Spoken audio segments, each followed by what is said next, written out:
Que le Seigneur vous bénisse et que la grâce de Dieu soit avec vous. Donc je disais ceci, en ce qui concerne les règles du débat, vous ne devez pas faire de débat dans une église. Ça, je répète ça encore. Vous ne devez pas inviter, je m'adresse aux hommes de Dieu, je m'adresse aux pasteurs, je m'adresse aux croyants, vous ne devez pas inviter les musulmans dans une église pour les débats. Parce que le musulman, lorsqu'il vient faire des débats avec vous dans une église, il ne vient pas faire des débats, il vient pour vous ridiculiser devant vos fidèles. Ça, vous devez le savoir. Lorsqu'un musulman vient faire un débat dans une église, c'est pour vous ridiculiser, pour vous humilier devant les adeptes. Vous ne devez pas accepter cela. Parce que même le musulman lui-même ne peut pas ouvrir une mosquée pour qu'il y ait un débat. Donc il ne faut pas que ce qu'eux ils ne peuvent pas faire chez eux, qu'ils fassent ça chez nous. Donc pour le débat, le terrain doit être un terrain neutre. Ni dans une église, ni dans une mosquée. Ça peut être sur un plateau de télé, ça peut être un cadre, un endroit, vous louez un endroit et vous faites un débat équilibré.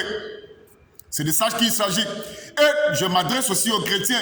N'allez pas dans les bureaux des musulmans pour faire des débats avec eux dans leurs bureaux, où eux ils sont assis confortablement dans leurs chaises et ils vous reçoivent comme des petits ouvriers. Non, non, non, non, non, non, non, non, non. Vous ne devez pas faire des débats chez les musulmans, ni dans leurs bureaux. Vous devez trouver un endroit neutre, un terrain neutre. Et j'avais dit ceci, je continue. Pour les débats équilibrés, chaque groupe doit apporter sa propre caméra ou son propre téléphone pour filmer, pour qu'il n'y ait pas de manipulation des images. Ce qui est triste, je vois les chrétiens qui vont faire des débats chez les musulmans. Ce sont les musulmans qui filment, mais ils ne filment pas, ils n'ont pas les images. Donc les musulmans peuvent filmer et manipuler les images ou couper les parties qui ne leur conviennent pas. C'est pas ça. Nous devons grandir dans le style. Nous devons grandir, nous devons être des professionnels. On ne doit pas être des amateurs. Donc, c'est ça les conditions. Pour les débats équilibrés, le terrain doit être un terrain neutre. Pas dans une église, pas dans une mosquée. Parce que même dans une mosquée, même si tu dis des choses vraies, il ne croira pas parce qu'il est dans une mosquée.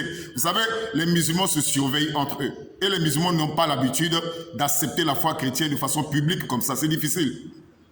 La plupart des musulmans qui ont accepté l'évangile au travers de moi, ce n'était pas de façon publique. C'est toujours en cachette ou bien en coulisses. Donc, pour les débats équilibrés, je termine, il faut qu'il y ait un terrain neutre. Et chaque croyant, chaque groupe chrétien et musulman doit amener sa propre caméra. Que le Seigneur vous bénisse et que la grâce de Dieu soit avec vous. Amen.